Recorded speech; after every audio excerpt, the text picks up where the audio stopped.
Good morning. Today's travel coffee is the beautiful city of St. Petersburg in Russia. For a period, of course, it was known as Petrograd and Leningrad. It's the second biggest city in Russia. It was really the creation of Peter the Great. Peter had a vision that he wanted the rising imperial power of Russia to be equivalent to the Western European powers of England and France, Spain. And he wanted St. Petersburg to be a powerful Baltic Sea port city. And it is that. It's on the edge of the Baltic Sea, on the delta of the river Neva. It's kind of a connection of islands and canals and bridges, not quite as fragmented and distributed as Stockholm, but similar in experience. We had the opportunity to visit St. Petersburg for 3 days in September 2011 as part of a Baltic Sea Cruise. My first comment to make after leaving it for a 3 day visit was I realized why the peasants revolted. So there is a beautiful, the peasants revolted in the early 20th century, and that's what led to communism.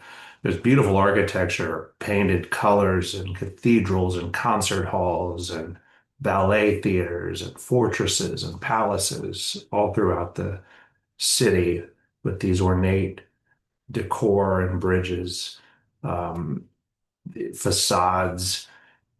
I felt like in an environment like this, where particularly for large parts of the day, because of how far north it is, that there's only a little bit of daylight in big parts of the year because of lingering daylight hours in the fall, winter, and spring. And of course, it would be quite cold there in the winter as well. It's one of the further north cities in Europe. Of course, it's not as far north as Stockholm or Helsinki, but it's far north.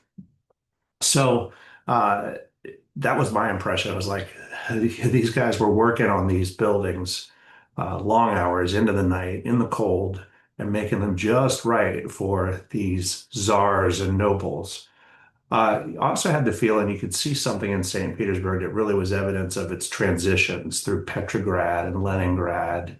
For example, the you could see something just absolutely beautiful next to something completely drab, like a concrete block building that was more from the communist era, more function as opposed to more form.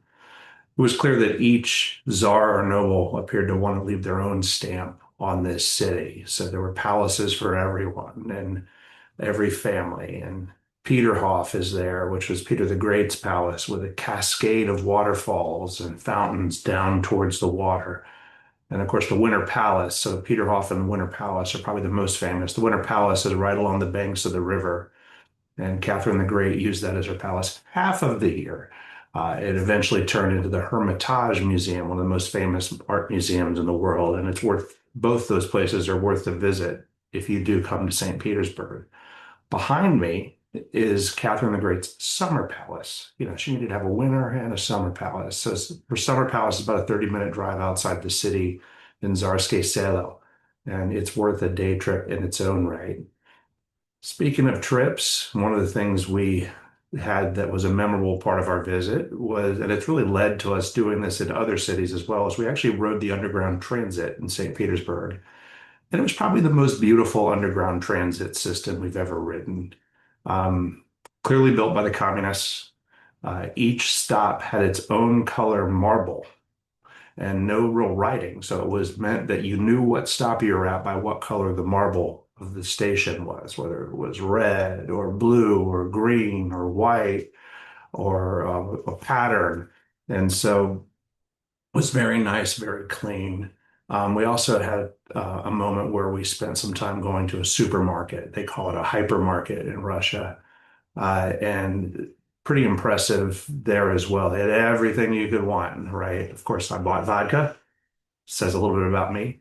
But anyway, St. Petersburg is a wonderful place to visit. I'm glad I went when I did. So we went in 2011. I don't know that I would go back. And so it's unfortunate with things as they are between Russia and other parts of the world right now. It is a beautiful city, hopefully in a warmer political climate.